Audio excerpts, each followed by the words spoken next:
স্বাগতম আপনাদের সবাইকে নতুন এক ভিডিওতে। আমি টাইমলাইনে একটি ভিডিও অ্যাড করে রেখেছি। এখন আপনারা যদি শেষের ভিডিওকে প্রথমে আনতে চান, তার জন্য আপনারা কি করবেন, আপনারা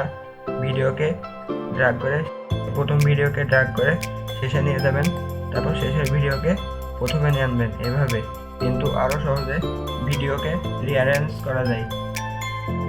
তার জন্য কিবোর্ডে Ctrl+Alt প্রেস করে লাস্ট ভিডিওকে ড্র্যাগ করে প্রথমে ছেড়ে দিলে দেখেন আপনি প্রথম ভিডিওটি সরে যাবে।